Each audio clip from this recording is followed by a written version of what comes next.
வணக்கம் மருத்துவா. திருப்பரங்குன்றம் ஃபைல்ஸ் அப்படின்னு ஒரு ஆவண திரைப்படம், அதாவது டாக்குமெண்ட்ரி. இந்த டாக்குமெண்ட்ரி பார்த்தோன்னா நான் பார்த்துட்டேன். அதாவது பார்த்தோன்னா திருப்பரங்குன்றத்தில் சங்கிகள் வந்து விலக்கேற்றி விடாமல் எப்படி ஒரு மத கலவரம் பண்ணுறதுக்கு அவங்க எப்படிலாம் பிளான் பண்ணுறான்றது இதை வெட்ட வெளிச்சமாக அந்தந்த சங்கிய ஆர்எஸ் இந்து முனி அவங்கள போன்ற ஆட்களே வந்து பேட்டி எடுத்து அவங்கள வந்து வாக்கு மூலமாக எடுத்து இது வரைக்கும் நடந்த பிரச்சனை அதோட வரலாறு இதெல்லாம் வந்து முழுக்க டீட்டெயிலாக வந்து அந்த ஆவண திரைப்படம் பார்த்தோன்னா அவ்வளோ அருமையாக பண்ணியிருக்காங்க.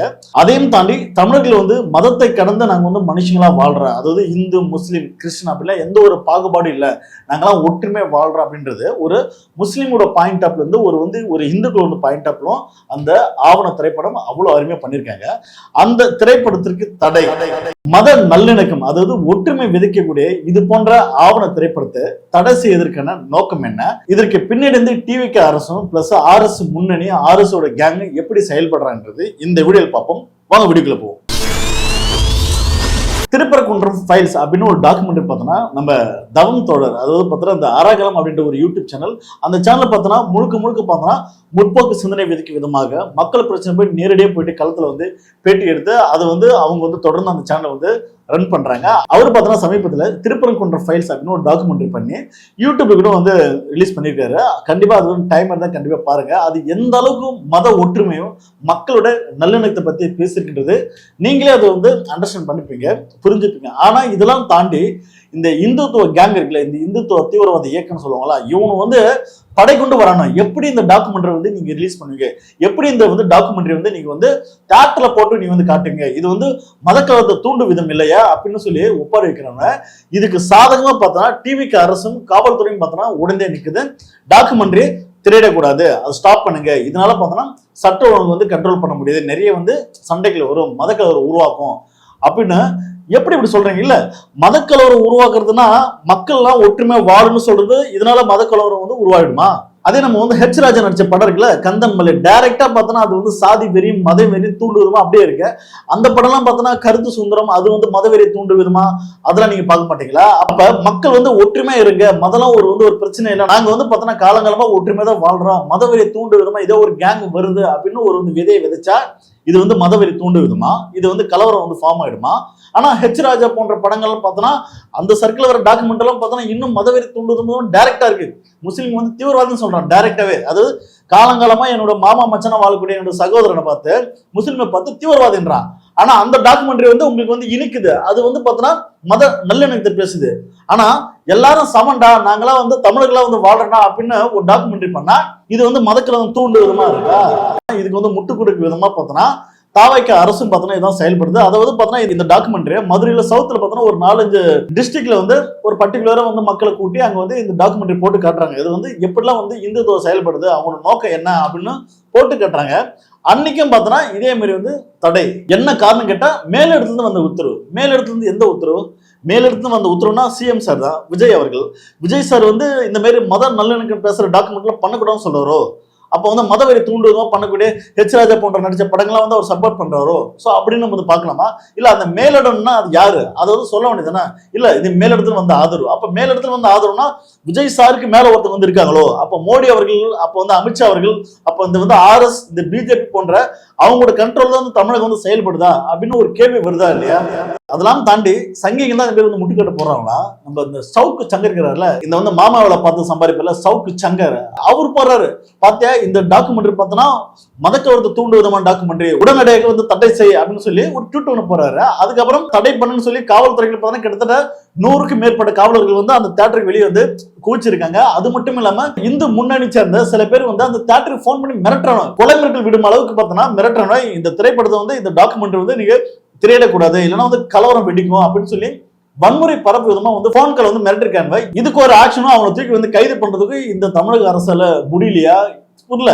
அப்ப ஒரு நல்ல செய்தியை, ஒரு நல்ல விஷயங்களை வந்து நீங்க கொண்டு போய் சேர்க்கறது நல்ல விஷயம் தானே? இல்ல நீங்க வந்து பெரியார் கொள்கை தலைவரை எடுத்துக்கிறீங்க, அம்பேத்கர் கொள்கை தலைவரை எடுத்துக்கிறீங்க, இவங்க எல்லாம் என்ன சொல்லியிருக்காங்க? மத நல்லிணக்கம், மக்களை ஒற்றுமை சேரக்கூடிய விஷயங்கள், சயின்டிபிக் டெம்பர் வந்து கொண்டு போயிற விஷயங்களை வந்து இந்த மாதிரி கருத்துல வந்து ஆதரிக்கணுமா இல்லையா? அப்ப ஏன் நீங்க வந்து ஆதரிக்க மாட்டீங்க? அது மட்டும் இல்லாம கலவர தூண்டுவதமா வந்து அந்த சவுக்கு சங்கின்ற ஒரு மாமா பையன் இவன் வந்து இந்த மாதிரி வந்து ட்வீட் போடுறானா, அவனை தூக்கி உள்ள வைக்கலாம்ல? இது வந்து மத கலவர தூண்டுவதமா இந்த ட்வீட் போடலாமா? அதுல போற கமெண்ட்ஸ் பார்த்தோன்னா ஒட்டுமொத்த சங்கிகள் தான் உடனடியாக போயிட்டு வந்து தடை செய்யுங்க அப்படின்றாங்க.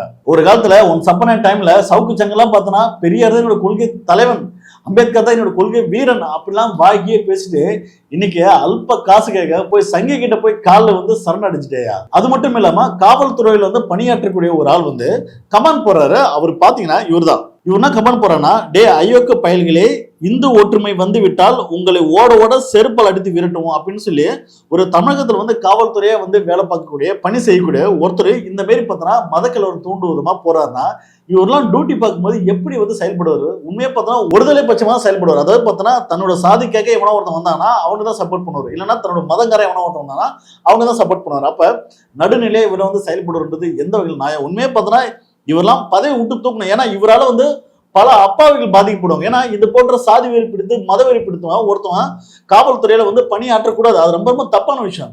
காவல்துறைன்றது பார்த்தோன்னா இங்க ஒரு சட்டம் இருக்கு, அந்த சட்டத்தை ஃபாலோ பண்ணணும். இங்க ஒரு லா இருக்கு, அதை மதிக்கணும். அதை மதிச்சுதான் பார்த்தோன்னா ஒவ்வொரு சிட்டிசனுக்கும் என்ன தண்டனை கொடுக்குன்றது அதை வந்து இவங்க வந்து கோஆபரேட் பண்ண செயல்படுத்தணும். இது போன்ற ஆட்கள் வந்து மதவெறி உள்ள ஆட்கள்லாம் இவங்கெல்லாம் எப்படி நேர்மையா செயல்படும்ன்றது நீங்களே கொஞ்சம் பாருங்க. இதெல்லாம் வந்து ஏன் கட்டுறா நீங்க பாருங்க. இதெல்லாம் வந்து நீங்க வந்து தெரிஞ்சுக்க எந்த மாதிரி வந்து காவல்துறையில வந்து சில பேர் வந்து பார்த்தோன்னா சில்பர் செல்ஸா வந்து ஆர்எஸ்காரங்க வந்து வேலை செய்யறாங்கன்றது நீங்களே பாருங்க. இந்த பதிவு வந்து யாருக்கு கமெண்ட் போட்டுருக்காங்கன்னா, அதாவது இந்திரகுமார் அப்படின்னு பார்த்தோன்னா DJU, அதாவது பார்த்தோன்னா டிஜிட்டல் ஜேர்னலிஸ்ட் யூனியன் அப்படின்னு ஒரு யூனியன் ஒன்று யூடியூப் சார்பா வந்து ஓபன் பண்ணிருக்காங்க. அதுல வந்து பார்த்தோன்னா ஆர்கனைஸ் பண்ணக்கூடிய ஒரு பொறுப்புல வந்து நானும் வந்து இருக்கேன். எங்களுடைய யூனியனுடைய செயலாளர் தான் இந்திரகுமார். ஸோ அவர் போட்ட பதிவு தான் ஃபேஸ்புக்ல இந்த மாதிரி பார்த்தோன்னா ஆர்எஸ்காரங்க வந்து கமெண்ட் போடுறாங்க.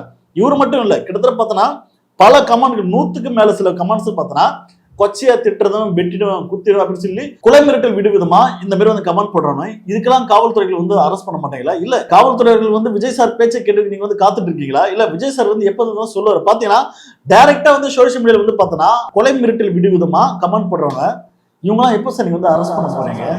வீடியோ ரீதியா நமக்கு என்ன மாதிரி சந்தேகங்கள் என்ன மாதிரி கேள்விகள் வருதுன்னா, விஜய் சார் அதாவது சிஎம் விஜய் சார் அவர்கள் என்னவா செயல்படுறாரு? ஒருவேளை வந்து RSS செயல்படுறாரா, இல்ல வந்து இந்துத்துவத்துக்கு சப்போர்ட் பண்றாரா அப்படின்ற ஒரு அச்சம் பயம் நம்மளுக்கு வருதா இல்லையா? தமிழ்நாடுனாவே இது வந்து ஒரு முற்போக்கான மண்.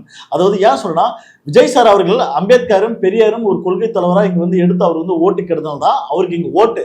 இல்லைன்னா அவரை தூக்கி போட்டு சாவர்கரே இல்லைன்னா பார்த்தோன்னா கோட்சே வந்து தலைவராக கொண்டு வந்து ஓட்டு போடுங்க, நம்மளா இந்துக்கள் அப்படின்னு சொல்லி ஓட்டு கேட்டிருந்தா தமிழ்நாட்டில இருந்து ஒரு பையன் ஓட்டு போட்டு மாட்டான். ஏன் அப்படி சொல்றேன்னா, ஸ்டில் பிஜேபியால இங்க வந்து தமிழ்நாட்டில் வந்து அவங்களால கால் ஊண்ட முடியல.